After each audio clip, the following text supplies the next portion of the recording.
नमस्कार, मी सेजल पुरवार. महाराष्ट्राचे महानिर्णय या विशेष कार्यक्रमात तुमचं मनपूर्वक स्वागत. सुरुवातीला पाहूयात एक महत्त्वाची बातमी. दाओसमध्ये आयोजित वर्ल्ड इकॉनॉमिक फोरममध्ये महाराष्ट्रानं 30 लाख कोटी रुपयांची गुंतवणूक केलेली आहे. तर आणखी 10 लाख कोटींच्या गुंतवणूक करारांची प्राथमिक बोलणी पूर्ण झाल्याची माहिती मुख्यमंत्री देवेंद्र फडणवीस यांनी दिली आहे. यातून 40 लाख रोजगार निर्मितीचं उद्दिष्ट साध्य होणार आहे असंही त्यांनी सांगितलंय. 83% गुंतवणूक ही एफडीआय कंपोनंटची गुंतवणूक आहे. ही अतिशय आनंदाची गोष्ट आहे. 18 देशातनं ही गुंतवणूक येते आहे, ज्याच्यामध्ये विशेषतः आपण जर विचार केला तर US, UK, Switzerland, Sweden, Singapore, Netherland, Japan, Italy, Denmark, Norway, Finland, Spain, Canada, Belgium, Austria अशा अनेक देशांपासून ही येते. सिंगापूर अशा अनेक देशातनं UAE देखील आहे. या ठिकाणी ही इन्व्हेस्टमेंट या ठिकाणी येते. या कागदावरच्या अनाउन्समेंट्स नाहीत. मुंबईत सर्क्युलर इकॉनॉमी तयार करण्यात येणार आहे. मुंबईमध्ये पाणी, हवा याचे प्रश्न यातून सोडवण्यात येतील. सर्व प्रकारच्या वेस्टवर प्रक्रिया झाली पाहिजे हा प्रयत्न यातून करण्यात येणार आहे. पुढे हीच संकल्पना सर्व मोठ्या शहरांमध्ये नेण्यात येईल. रायगड पेण ग्रोथ सेंटरची घोषणा याच दाओसमध्ये करण्यात आली. या ग्रोथ सेंटरमुळे एक बिझनेस डिस्ट्रिक्ट तयार होईल.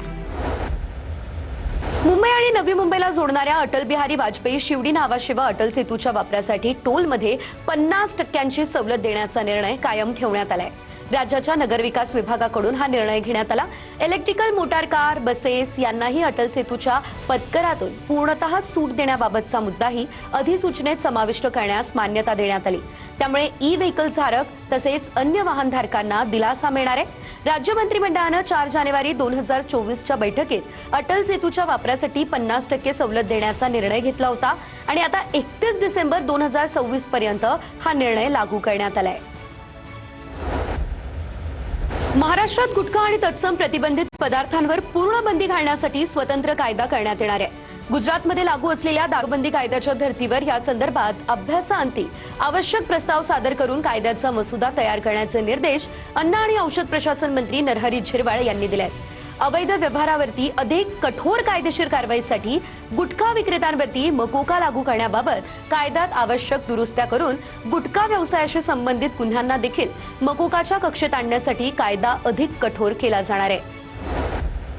मुंबई शहर आणि उपनगरातील पोलीस अधिकारी आणि कर्मचाऱ्यांसाठी सुमारे 40 ते 45 हजार शासकीय निवासस्थानं उपलब्ध व्हावीत या दृष्टीने मुंबई पोलीस हाऊसिंग टाउनशिप प्रकल्प राबवण्यास मंजुरी देण्यात आलेली आहे आणि हा प्रकल्प सार्वजनिक बांधकाम विभागाची राज्य पायाभूत सुविधा महामंडळाच्या माध्यमातून उभारण्यात येणार आहे. या टाउनशिप प्रकल्पाद्वारे सुमारे 5 कोटी चौरस फूट क्षेत्राचं विकसन करण्यात येणार आहे आणि त्यासाठी सुमारे 20,000 कोटी रुपयांचा खर्च अपेक्षित आहे. भारताच्या 77व्या प्रजासत्ताक दिनी राज्यातील सर्व माध्यमांच्या व्यवस्थापनाच्या आणि सर्व शिक्षण मंडळाच्या शाळांमध्ये एकाच वेळी देशभक्तीपर गीतांवर सामूहिक कवायत कार्यक्रम होणार आहे. राष्ट्रप्रथम या संकल्पनेवरती आधारित या कवायती शासकीय ध्वजवंदन कार्यक्रमानंतर होतील आणि यामध्ये राज्यातील 1 लाखाहून अधिक शाळांमधून 7 लाखांपेक्षा जास्त शिक्षकांच्या उपस्थितीत सुमारे 2 कोटींपेक्षा जास्त विद्यार्थी सहभागी होणार आहे. शालेय शिक्षण मंत्री दादा भुसे यांनी या संदर्भात माहिती दिली. विद्यार्थ्यांना राष्ट्रप्रेम, राष्ट्रभक्ती, स्वयंशिस्त, आरोग्य जागृती, शारीरिकदृष्ट्या कसरत, व्यायाम करण्यासाठी प्रेरित करणं हा या कार्यक्रमाचा मुख्य हेतू आहे.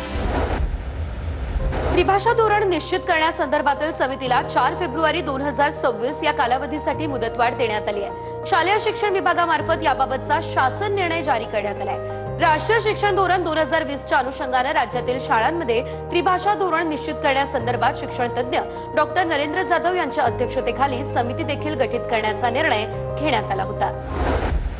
बॉम्बे प्रेसिडेन्सी रेडिओ क्लब नजीक असलेल्या जेट्टीचं काम निविदेतील कालमर्यादेमध्ये होणार आहे. मत्स्य व्यवसाय आणि बंदरे मंत्री नितेश राणेंनी रेडिओ क्लब जेट्टीच्या कामाबाबत आदेशही दिले.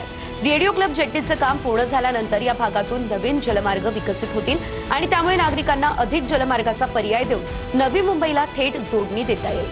नवी मुंबई आंतरराष्ट्रीय विमानतळावरती जाणाऱ्या प्रवाशांसाठी आणि तिथून दक्षिण मुंबईमध्ये येणाऱ्या प्रवाशांसाठी हे सोयीचं होणार आहे.